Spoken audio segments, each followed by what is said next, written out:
Every club. Every day. The Global Sports Podcast Network. Hello everybody and welcome back to another edition of the Daily Ipswich here on the Global Sports Podcast Network.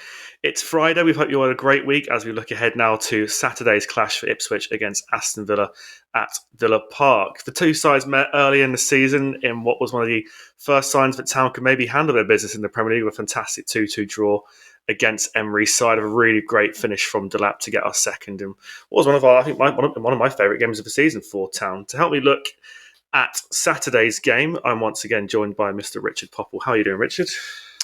Yeah, I'm good, Tom. I agree with you, actually. I think that Villa game was, we were pretty good that day.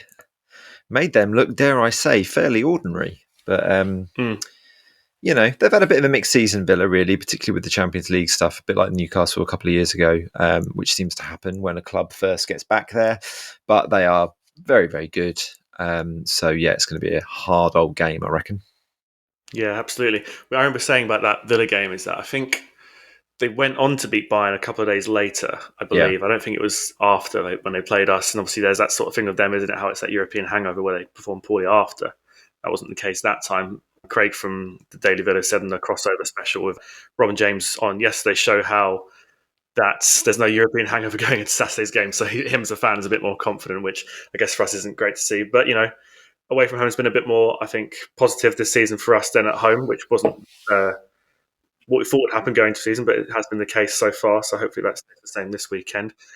Yeah, Premier League football's back, Richard, isn't it? We had the FA Cup with, fantastic win against Coventry, obviously albeit championship opposition, but we very much with a lot of players who wouldn't necessarily start, definitely held their own. It was a really, really good performance. But, we're now back in the Premier League again. Obviously, we don't have to look too far. We don't have to look back at the Southampton game as much. I was on holiday, so I didn't really look at it at all, to be honest with you. I kind of, luckily, that grab affair. But, every game is massive now, as it has been for the start of the season. This is very much one of those again, isn't it?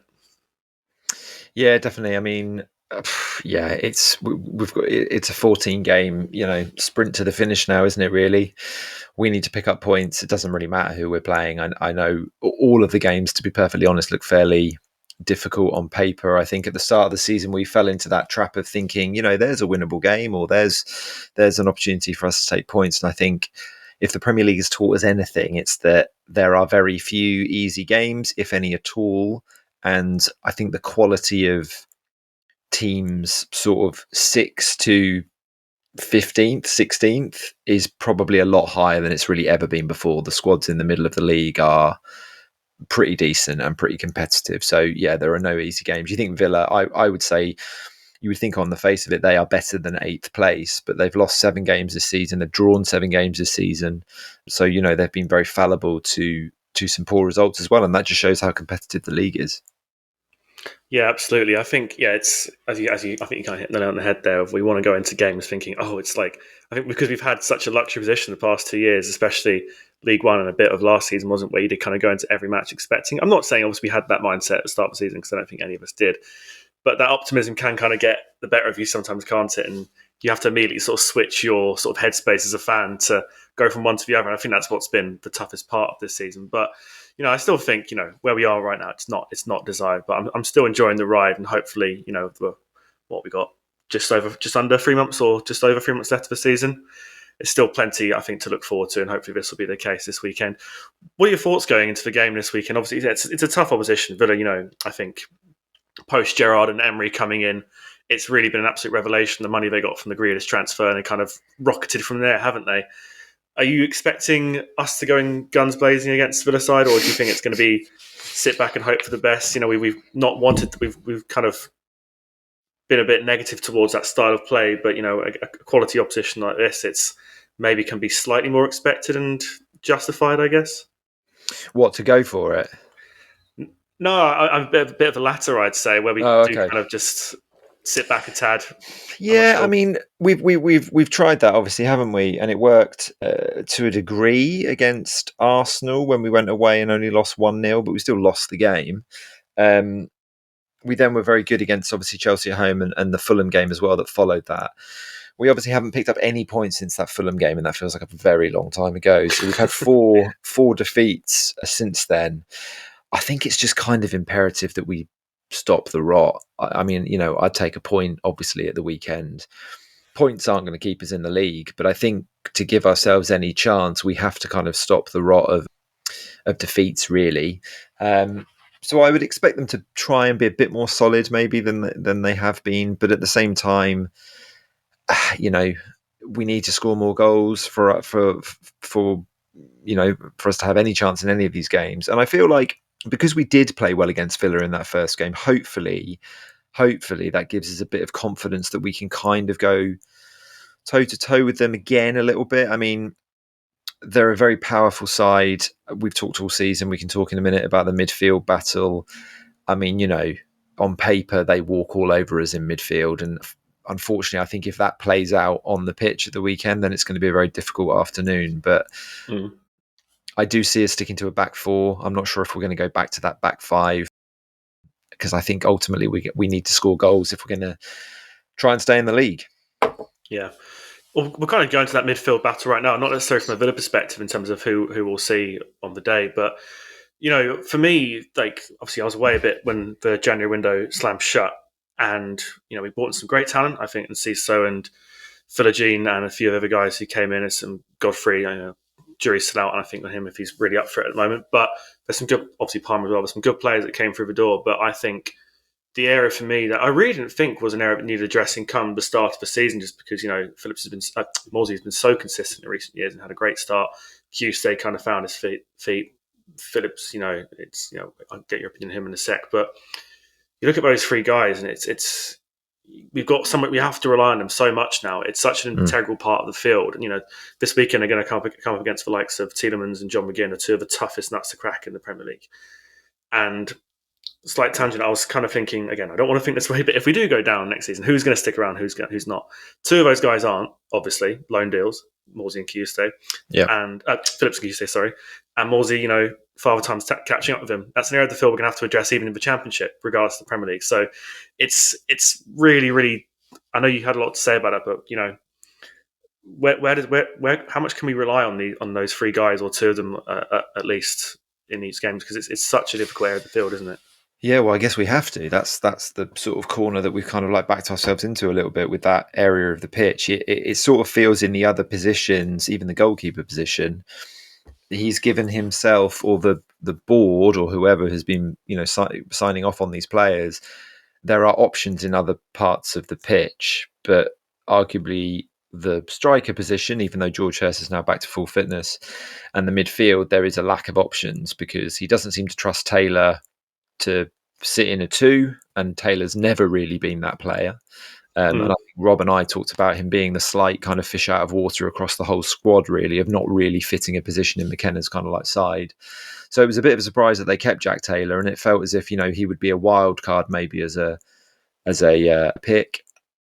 So I think they've nailed the colours to the mast really with these three guys, and I think you're right. For a period of time in kind of November, October kind of time, Kayuste and Morsey were playing well. And that didn't seem to particularly be the problem area of the pitch, really. But I think as the season's gone on, and Kayuste has struggled to kind of like find 90-minute fitness, and maybe that was a big part of the reason, obviously, why Brentford maybe didn't pull the trigger on him in the summer.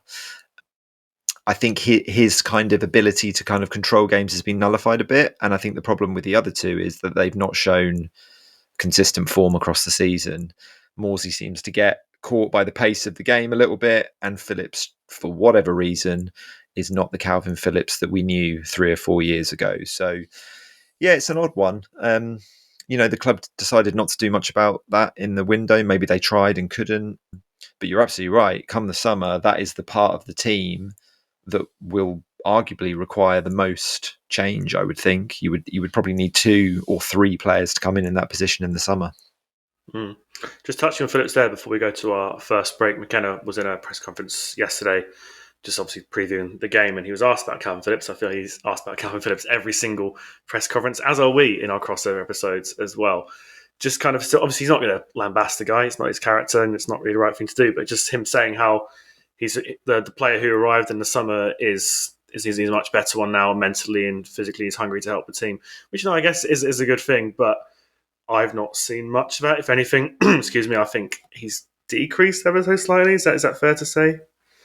I don't know if about his decrease, but I certainly think he's plateaued. I don't think there's been an increase in his performance levels, maybe, but we don't really know the state that Calvin Phillips was in when he came in the summer. You know, clearly physically he wasn't in the best shape because it took him a very long time to get kind of fit. It felt going into the season, and that was a bit of a surprise given that he'd been at West Ham and stuff. So maybe physically he wasn't in the best condition, but more importantly, maybe mentally he wasn't. And it sounds a bit like his confidence has been dragged through the mud over the last couple of years.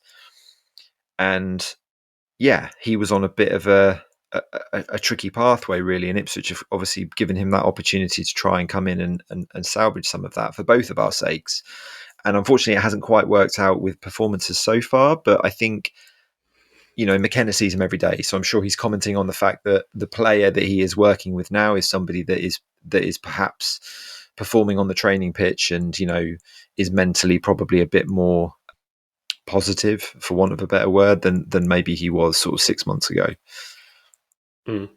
Yeah, he's one of those players, isn't he? Like, I think when he's at your club, you want any player to do well. But I think for him, he's been in the spotlight all season. He's kind of like, maybe not necessarily ability-wise, but he's the biggest name we have at the club, considering what he's accomplishing the years before Town as well. I think that's going to remain the case as the season goes on.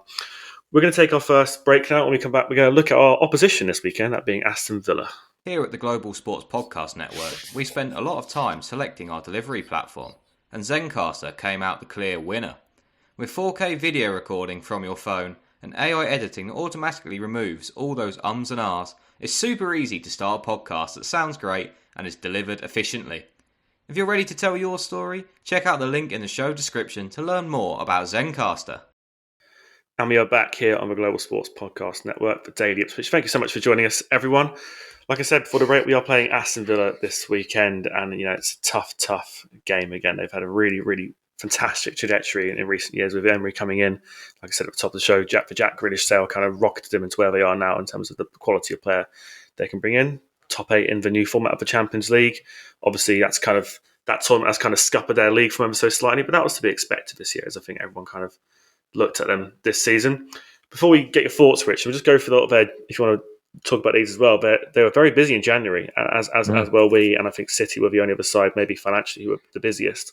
But some big names coming through the door. I think a lot of these signings are genuinely players who probably would only have joined after seeing how fantastic Villa did in the Champions League and got that automatic spot into the knockout round rather than having to jeopardise their spot and do that playoff phase thing that happened this week. But some big names coming through the door. John Yarmarlin, who was at Dortmund last season, 25 mil, and got to the final last year, top player there. Disasi from Chelsea. Jury's out on him. We saw him at Portman Road this season. Wasn't all that great. Maybe being in the spotlight at Stamford Bridge wasn't the best for him. Obviously, they've had a slightly better season, but still, it's all kind of a bit of a circus over there. And then the two big ones, really, for me, loan moves, but, they're still going to be ready to pull their weight, I'm sure, is Marcus Rashford, who, we can talk about him to the cows come home, and I'm sure he will in the next few seconds. Leaving Manchester United to go on loan, I think him and new boss there were not happy with each other, and it was kind of writing on the wall. And then a big one for me, I think it's a name, you wouldn't have expected to be at Villa, 2 or 3 years ago, that's for sure. Marco Asensio, multiple time winner of the Champions League with Real Madrid. He wasn't always maybe the main guy at the squad, but whenever he put on the white jersey, he always put in a fantastic shift as well. That's a huge name to bring in the club. Both made their debuts for the club as well in the FA Cup against Spurs as well. Rich, there's some big names, aren't they? Yeah, and they both look good as well when they came on. They look really good, in fact. Asensio, just his touch and everything else was just quality straight away. And Rashford hopefully will be hungry. Hopefully that's the kickstart that he needs for his career, because I think everybody would like to see Marcus Rashford, flying again, because when he does, he is a really good and effective footballer. Yeah, I mean, I think Villa, I've got a bit of a soft spot for them anyway, because I've got family that support them and stuff like that. So it's quite nice to see them doing well again. And, for a long time, they were kind of a bit of a sleeping giant of a club, not really doing anything for a very long time, I'm sure their fans would say. But yeah, Emery, it's all about the manager, isn't it? I mean, I would put him maybe top 3 managers in the Premier League. maybe third best manager in the Premier League. I think just not necessarily because of the league position or whatever, but I just think what he has done over his career, the cups, the European cups that he's won, every time he takes over a club, he makes them significantly better, pretty much. Arsenal. You could argue Arsenal was a bit of a failure, but Arsenal was so poor when he took over. Yeah. And I think they were going through that time when everybody started getting in recruitment, director of recruitment, and somebody else was buying the players other than the manager. And Arsenal were one of those clubs doing that. So he was working with people he didn't want to work with. So but I think as a manager, I think he's superb, and he gets players, they perform a lot better, generally speaking. I think he took over when they were just above the relegation zone, and look at where they are now. And I know they've spent a lot of money, obviously, but they've spent it pretty well, and they've sold well. You obviously mentioned the Grealish one, but selling Duran for 70 odd million for a player that, the Premier League highlights and everything will tell you that he's an amazing player. But the truth is the guy scored about 10 goals in his career or 15 goals in his career. So for them to get 70 odd million for him, I think is a superb bit of business, really, because he didn't really fit in with the sort of dressing room culture that Emery kind of demands and stuff. So, yeah, I think they're really, really impressive. I love the way they play. They're really direct. They're quite scary when they're at it. They really, really fly at teams, and they've picked up people like Morgan Rogers, who I think that's got to be one of the signings of the last 12 months. I think that was last January, was it? They bought him in for like 8 million or something from Middlesbrough. So that's a brilliant bit of business, because he looks like, he and Jude Bellingham will probably be the England midfield of the next sort of 10 years, potentially. He looks really, really good to me. So yeah, they're a very impressive outfit, and I think the January signings, as you mentioned, are only going to make them stronger again, I think. Yeah, it's very much like, I think the players they brought in this window just now, it's January can always be seen as an insurance policy type signing where you're just kind of bringing in players just to bolster depth, and there's an aspect to that as well. But big names like Rashford and Asensio, especially for two that jump out there, I know they're low moves, but it does show their intent as a club for sure. I could see them going really deep in the Champions League, because I don't think anyone wants to play them over two legs, and I think adding the quality that they have just gives them an extra edge. It just means that they can keep up their high kind of like pressured game for the 90 minutes basically. And they've already done brilliantly in Europe, but they kind of comfortably finished in the top 8, and I think they'll give anyone a game in the Champions League. So, and Emery's pretty damn good in Europe, so Yeah, very much. I was surprised they didn't win the Conference League last year. I think it was a penalty shootout. No, they beat Lille in the penalties. I can't remember what happened in the last stage of the tournament. Anyway, I can't remember. It's a tournament you kind of expect him to win, given the quality he had and his European pedigree as well. I think the Champions League, you look at them with I think there's kind of that aspect of the unknown when opposition play them, because they haven't been in European competition for such a long time. There's also that sense of abandonment of Villa, knowing there could be that sort of attitude saying we're not meant to be here kind of thing. They obviously are. They put in a fantastic performance the year before to get there, but clubs probably play them and then not realising that but the World Cup winning goalkeeper on this team and the guy who scored the winning goal for England in the semi-final last summer. They got some top players. Just touching on Watkins there, he almost got sold in January to Arsenal. I know people were saying this is the club he supported as a youth, and Arsenal are kind of looking for that number 9. He may not actually be fit this weekend. The jury's still out. I think Villa maybe a bit more vocal about injuries in comparison to us, but they are kind of holding their cards close to their chest as to whether he'll play. What's your thoughts on Ollie Watkins? There's a lot of big names. He, like Morgan Rogers, kind of came through, I think it was Brentford prior to Aston Villa as well, so not a big money signing. Again, it's one of those players who just kind of grinded and then just burst onto the scene, like former Villa player Michael Richards did at Villa as well. And, we're talking about Harry Kane's successor. We'd like to think that's Liam Delap. Watkins has already put in a great stead for Ipswich, for England last year, and, got a bit more experience on him, hasn't he? Is he the man you think maybe to lead England's line as well, post Kane? I didn't necessarily think so, no? But then I've seen him over the last couple of years, and I think he has become a very, very good finisher. And he's obviously, he suits Villa's style of play really, really, really, really well. Whether he's kind of like a top quality international player, I'm not entirely so sure about that. But the numbers over the past couple of years, particularly since Emery's come around, he's been really, really impressive. I think he scored nearly 30 goals in all competitions last year, so he had a great season. He's not been quite as prolific this year, but yeah, he's a really, really good player. But what is he? He's about 20. He's not actually that young, is he? He's about 28, 29. He is. 1 second. In fact, he's 29, so he's 30 29. this year. So he's not that Yes. much younger than Kane, to be honest. Yeah, true. But I would think, he'll probably be in the squad for the World Cup next year, if he has another good season next year. But it's weird, isn't it? Because even though Duran, we were told, didn't necessarily fit in with the kind of like dressing room and stuff, and they weren't that pleased with some of his kind of like training or whatever. They were the rumours anyway. Villa fans themselves, I spoke to a few of them. They were quite split about who they would keep, either Duran or Watkins, and a lot of that was about the age of the player. Because Duran's still a bit raw, doesn't quite have the record of Watkins, but he's 7 or 8 years younger. So you've got a significant period of time. I was kind of surprised they didn't accept that bid from Arsenal, because I'm not sure if you're going to get that much for him ever again, really. But if he's going to be their linchpin forward for the next 2 or 3 years, and that's the plan, then he's a pretty effective one at that. And I think the wingers play off him really, really well. He knows his role really, really well. Yeah, very much. For him in the league this season, he's got 10 goals, which I think in comparison to the season before wasn't as great.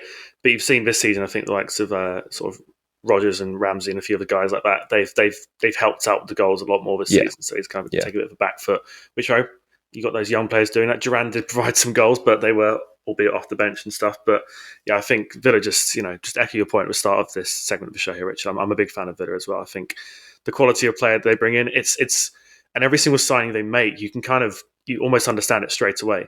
There's a big aim behind it. I think I remember when they signed Pau Torres, again, he played with Emery at Villarreal as well. Just a big sort of European name, and then they kind of just continue to do that this January with Asensio and Rashford as well. So really, really great steps forward from Villa. Hopefully this weekend's not that case, but it's a really, really well-run club, and it's good to see, isn't it?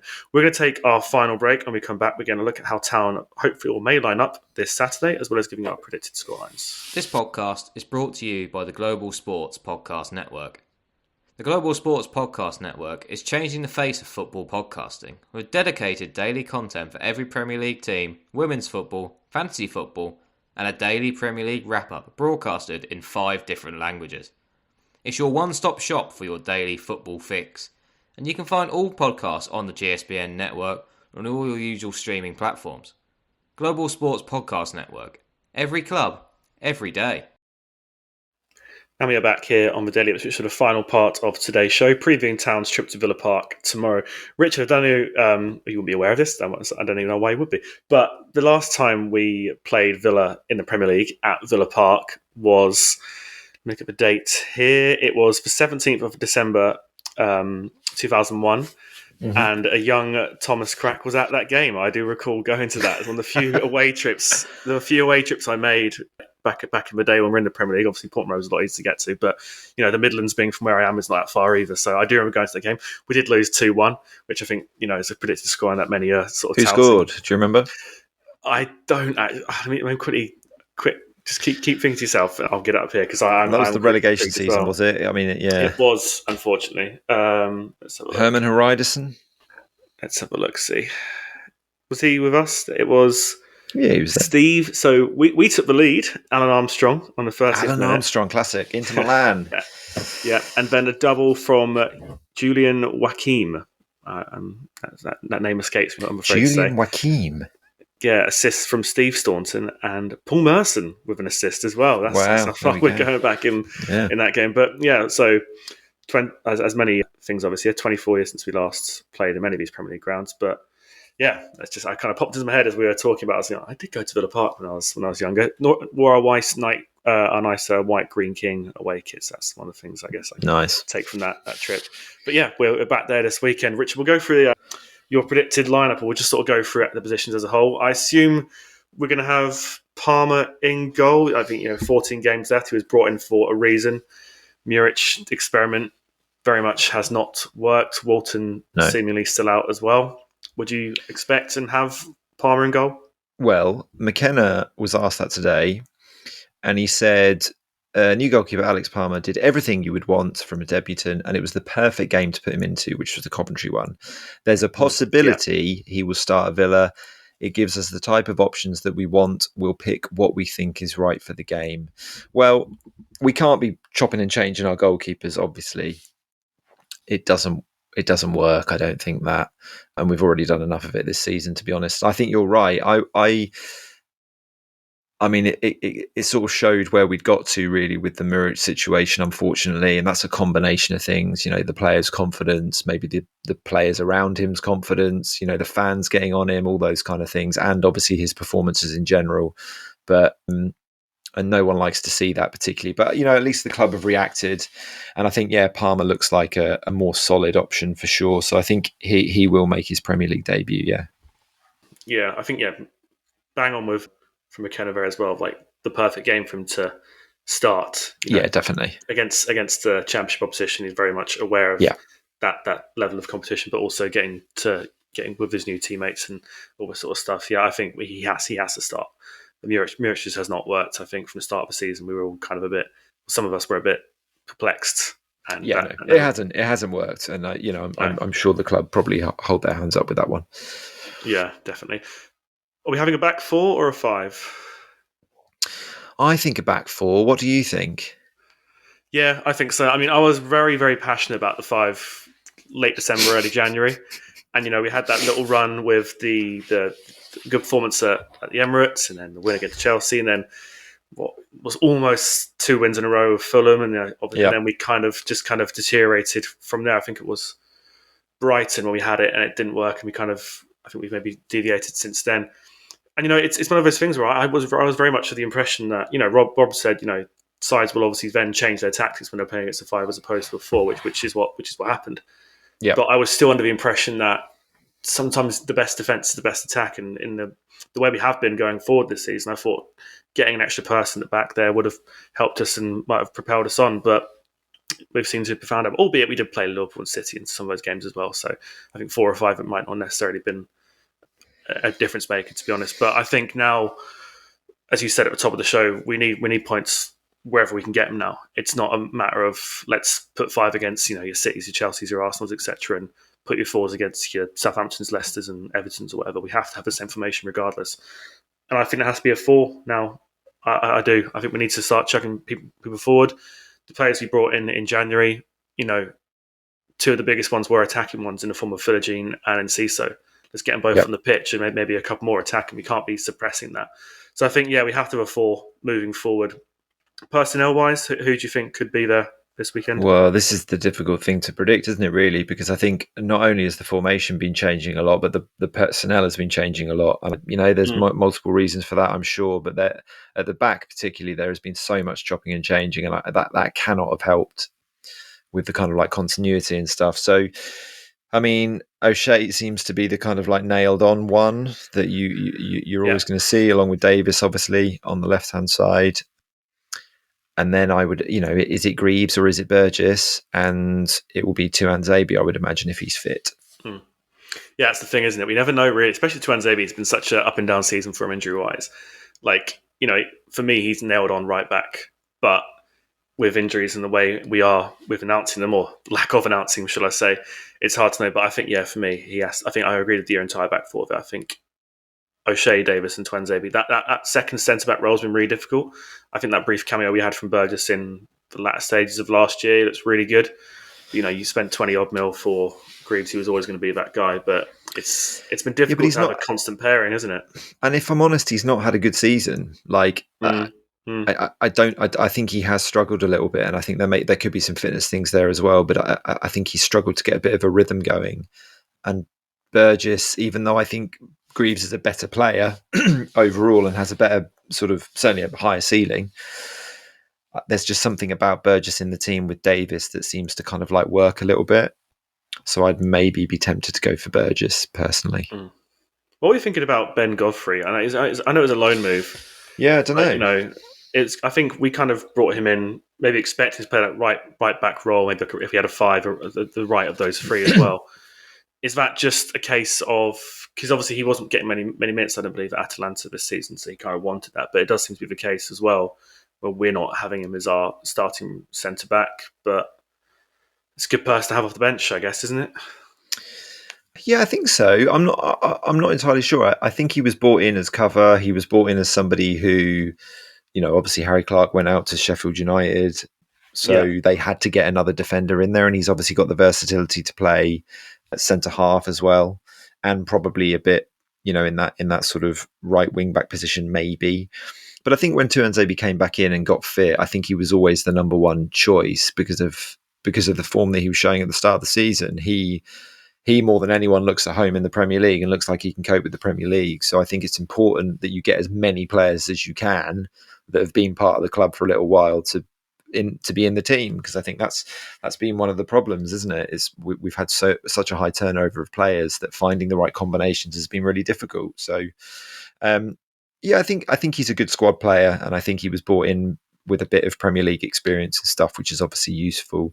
But I think Tuanzebe and O'Shea are ahead of him on that right-hand side of defence, and maybe even Wolfenden in the back four as well. Mm. Yeah, no, I think I'm in agreement with you there. We touched on the midfield pairing earlier on in the show, but who do you have there? It's difficult, isn't it? Like I hate the fact that I'm losing sort of passion in this area. I think it's just the lack of depth. It's the lack of depth for me in this one though, because usually you like to think, oh well, if that guy hasn't played well, we can bring in this person. But then there's only one. Like I said, Taylor's not going to be there. I think only in a Bleak Cup game would he make an appearance as in this area of the field. So it's either 2 or 3, isn't it? And Kayuste, I think this season has been the best out of those 3.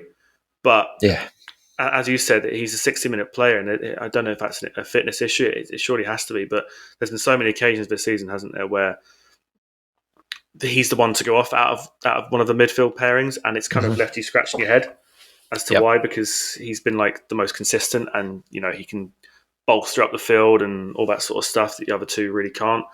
But is it just a case he has to play? Morsing? Yeah, he has to play, because I think if we do manage to catch Villa's, get them out of position higher up the pitch where they've bombed on with Tielemans and Morgan Rogers and the wingers and whoever's up front for them, if they've got a few players up, and they'll attack with quite a few at the same time, and we manage to nick the ball, he's the player that can break the lines, can keep hold of the ball, can maybe beat one of the midfielders and pick a pass. So he has to play, I think. I mean, it's pick your poison, isn't it? I suppose they've had a week off, so maybe, Morsey's recharges batteries a little bit and is good to go again. And for a few weeks, we might get a bit more of an energised Sam Morsey. But I think it's going to, I would say about this might be a good game for him, because even though they're quality players, the McGinns, Tielemans, people like that, Morgan Rogers is the one with power and pace. So he's the one to be kind of like worried about. Yeah. But I think Morsey can mix it up with the other 2 a little bit. So I think it's about picking your battles and trying to put players next to people they can actually maybe win against. And I think they could have a bit. He could be all right. He could hold his own against Tielemans and McGinn. He would struggle against Rogers for sure. But maybe Kayuste with a bit more power can take that one. So yeah, I think I'd go Kayuste and Morsey. But as you say, Kayuste's probably not going to do the 90, so we'll see Phillips probably at some point as well. Yeah, bang on.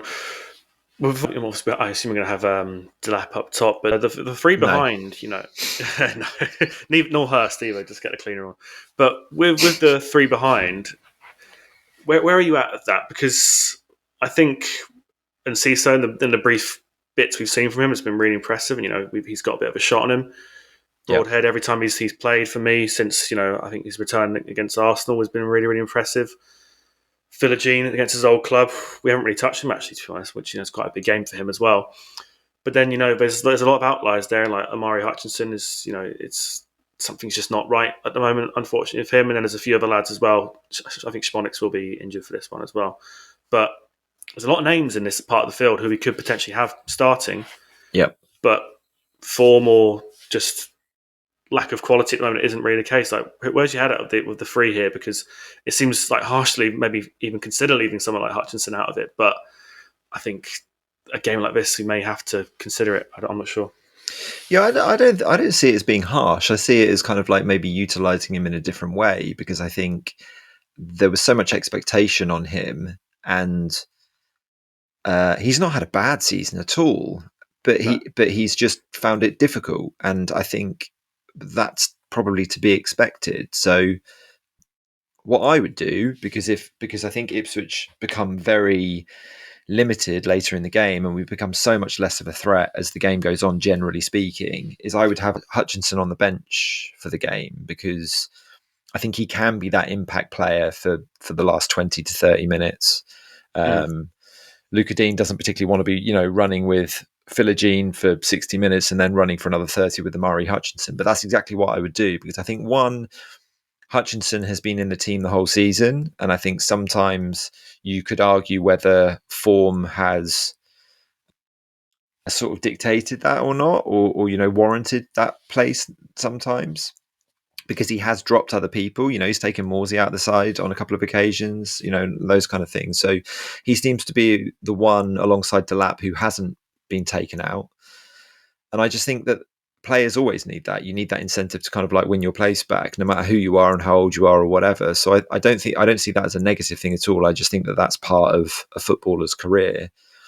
And I think he would benefit from it. He would benefit from just having that 30-minute cameo where he's like, all right, you're fresh, go and do some damage.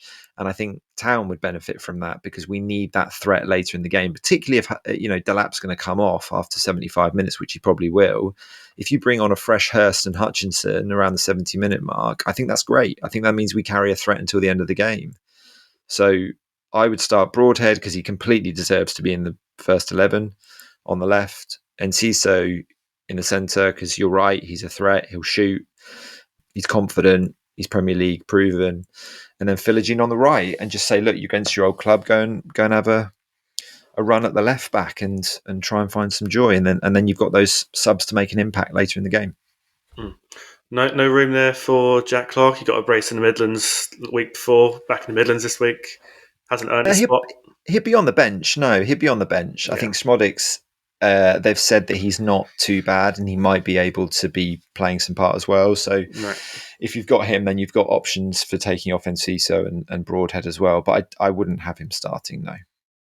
No, it's a lot of quality. I mean, no, I wouldn't either. I was just playing devil's advocate. Right. Yeah, I think, he's one of the, I think we're looking back at the Coventry game a week or so. I think most of us are in agreement that the players really started from that game who would then start in this game. I think maybe it's Philogene and Palmer, but the majority wouldn't get into the 11. But I think you can make the same case as you said for Hutchinson there in terms of coming on the latter stages. I know Clark's predominantly come off the bench this year for what we expect to do that sort of role. Hasn't really worked out, but hopefully his performance last week, we can get that out of him for sure. Mm-hmm. So, yeah, that's our predicted lineup. Can I get a scoreline from you, Richard? Well, if I'm going with my... It's head and heart, isn't it? Head and heart, yeah. If I'm going with my head, then I think it's probably a comfortable win for Villa. Maybe 2-0 to Villa. But my heart, maybe we nick a draw again and it's 1-1. Yeah, I'll say the same for you. I mean, maybe it'll be the same scoreline as when I went there 24 years ago. But I think it's a chance for, for some reason, unless you can give me maybe give me a reason why, Richard, but for some reason we've been better on the road this season than we have. We have, home. Yeah. And I think maybe it's that sort of sense of kind of like on a mission type mindset. I think sometimes when you have that at home support, it's like it can distract you a bit because you get more people on you than against you, which having the whole crowd kind of against you kind of spurs you on a bit. So maybe that will help us out as well. But yeah, my heart says a 1-1 as well. I think we can score a goal. They've conceded a fair few this season, Villa, and they've got a lot of injuries at the back as well. I think Pau Torres and Carlos and a few of the other guys are. I think Ezri Konsa might be out as well. Yes, he is as well. So there's a lot of injuries there as well, and I'm sure any striker, especially the quality of Delap, when they see that their starting centre backs aren't there, that's always going to put you in good sort of mindset going into the game, because he ran past Torres to score that really good goal in the second half of Portman Road. So if he's not there, I'm playing against his replacement. So yeah. Look, we definitely gave them problems that game for sure. Yeah, it's my favourite game of the season. I agree. Yeah. So what I certainly don't think we'll get a battering, but I think. Yeah, my head says that Villa are too strong, but I'm sure that we can cause them a few issues as well. Absolutely, it's a shame they weren't playing at the Champions League knockout phase. Yeah, it is. Past few days, but played too well, unfortunately, but that's going to do it for today's show. Richard, thank you so much for joining me, and everyone, thank you so much for listening. We hope you have a great weekend, and we hope the town do as well. Join us on Monday, and we will be recapping the game as well as previewing the week to come as well. That's going to do it for today's show. Every club, every day. The Global Sports Podcast Network.